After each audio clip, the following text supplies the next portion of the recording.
All right, so picture this, you're relaxing. On a Saturday evening back in 1977, November 26th to be exact, Right? it's England, Yeah. and you're settled in to watch the local news on Southern television. Yeah.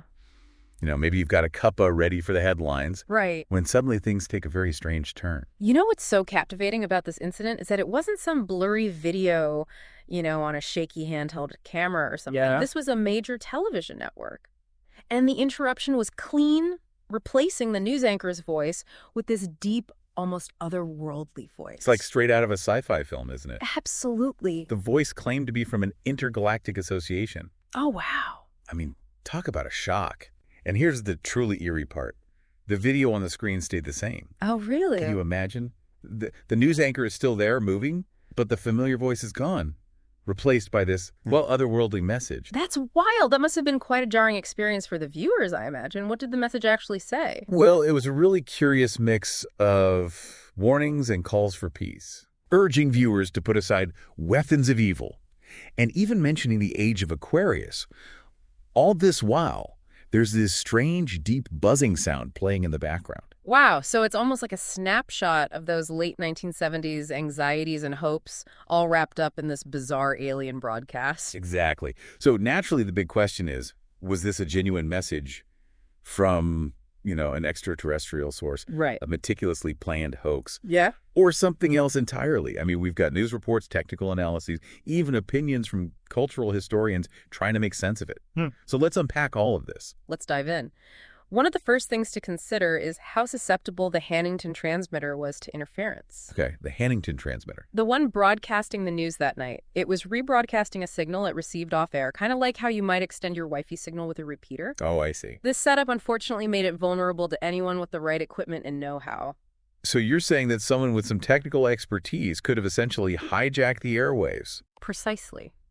The experts who examined the incident confirmed that it would have taken a significant level of skill to pull off something like this. Not something your average prankster could manage. They would have needed specialized equipment, a solid understanding of broadcasting technology, Right. and they would need it to be relatively close to the transmitter to override the signal. Which makes it even more puzzling that despite all the attention this incident got, the identity of the person or group responsible is still a complete mystery. Right. Nobody ever came forward to take credit, which just adds to the intrigue. It certainly does. And that unresolved aspect is one of the things that continues to fuel the debate and speculation. Yeah. There are, of course, those who are firmly in the elaborate hoax camp. They highlight the technical feasibility we just discussed and point out, well, we haven't had any confirmed alien landings to corroborate the message's claims. That's a fair assessment. Yeah. But then there are those who believe in the authenticity of the message. Right? Yeah.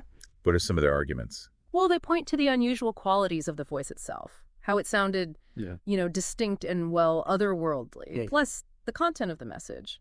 While strange, it did tap into some very real concerns of the time. The call to abandon weapons of evil, for example, resonated with those Cold War anxieties that were so prevalent in the late 1970s. Yeah, it's true. And that age of Aquarius mention, it also seems to align with that growing New Age movement. And the interest in alternative spiritualities, that was gaining traction at the time.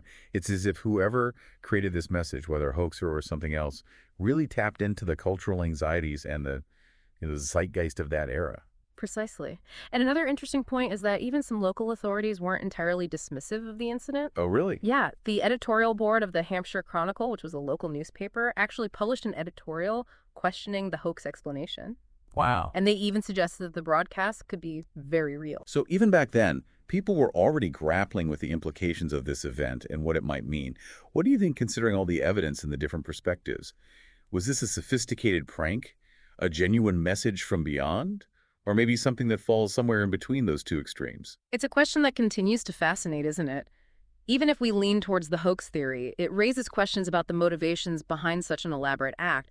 Why go through all that trouble, especially in a time without the internet, to quickly spread your message?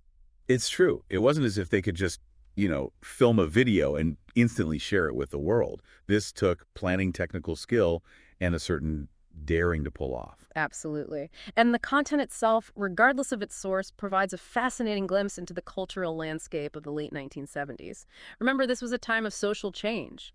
Environmental movements were gaining momentum, and there was this growing sense of unease about the future.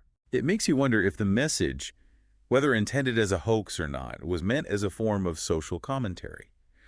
Cleverly disguised as an alien transmission. Yeah. Like, were they trying to use this unusual platform to make people think about the issues of the day, like peace and the environment? It's certainly a compelling interpretation. The fact that they chose to interrupt the local news, a program people relied on for information about the world around them, adds another layer to the analysis. It's like they were saying, hey, there's more to consider than just the daily headlines. We need to pay attention to these bigger issues that are shaping our world. And that message, regardless of its origins, still resonates today. The concerns about environmentalism, the desire for peace, these are themes that are just as relevant now as they were back then. This incident also highlights the impact of media, particularly in a time before instant fact-checking and, that constant flow of information we experience today. Imagine the effect this seemingly alien message had on viewers at the time, with no immediate way to verify its authenticity or even understand its context. The power of that moment, the uncertainty, the mystery. It's no wonder people continue to be fascinated by it. And there's one more detail that adds to the intrigue of this whole event, something we haven't touched on yet. That deep buzzing sound that accompanied the voice. You're right. What about that strange buzzing? Some reports mention it being quite prominent. Was it just a technical glitch, or was there something more to it? Well, there are a few theories. Some suggest it could have been a way to mask the speaker's true voice, Okay. making it harder to identify them or adding to that otherworldly effect. So a deliberate audio manipulation to enhance that alien persona. Mm-hmm. Makes sense. Exactly. But others propose that the buzzing might have been intentional, a part of the message itself. Really? Some even speculate that it could have been a subliminal frequency or a signal of some kind. Ooh, now that's getting into some fascinating territory. A hidden message within the message. It seems like every layer we peel back in this story reveals another intriguing possibility. Yeah, it really does make you wonder what their intent was. You know? Was it a prank with a deeper meaning? A genuine attempt at intergalactic communication? Or something we haven't even thought of? That's the beauty of it, Yeah. It sparks the imagination and challenges us to think about things from different angles. I mean, even almost 50 years later, we're still talking about it, still trying to understand what it all means. It really speaks to that lasting power of mystery and how fascinated we are with the unknown. It's like it just tapped into that thing inside all of us, that curiosity about life beyond Earth, that wanting to connect with something bigger than ourselves. And even if it was all a hoax, like a really well-crafted one, it still makes you think about what the people who made it were trying to say. I agree. Whether a real message or a clever fake, it reminds us that we're always searching for answers, looking for meaning, trying to find where we fit in this huge universe. And it shows just how powerful the media can be, especially back then, before the internet, when news spread in a totally different way. Oh, absolutely. Imagine being one of the viewers back then, No way to quickly check the facts or find other explanations. It must have been an experience that just completely blurred the lines between what was real and what was science fiction. A moment that made people question everything. Yeah, I can only imagine how people must have felt. Confusion, fear, excitement, maybe even some hope. And the fact that no one ever said it was them. That just adds to the mystery. So after looking into all of this, what are some of the big takeaways we should remember? I think one thing is that it reminds us that sometimes truth can be even weirder than fiction. We live in a world where crazy things can actually happen. And events like this, well, they encourage us to stay open-minded and not just assume we know everything. Yeah, and it also shows how important critical thinking is. Hmm. Really looking at the information and thinking about it from different sides before we make up our minds. Yeah. Especially now when we're just bombarded with information all the time. Exactly. And I think on a more personal level, it's a reminder to hold on to that curiosity, to never lose that sense of wonder that we all had as kids, about the world around us. Who knows what other mysteries are out there waiting for us to find them? It really makes you think that there's still so much out there that we just don't know. And maybe that's part of what makes life so interesting. So to all of you listening, if this has made you curious, don't stop here. Maybe pull out those old UFO books, watch some classic sci-fi, or even just step outside and look up at the stars. Because sometimes the best adventures are the ones that take us out of our comfort zone and into the unknown. Stay curious and keep looking up. You never know what you'll find.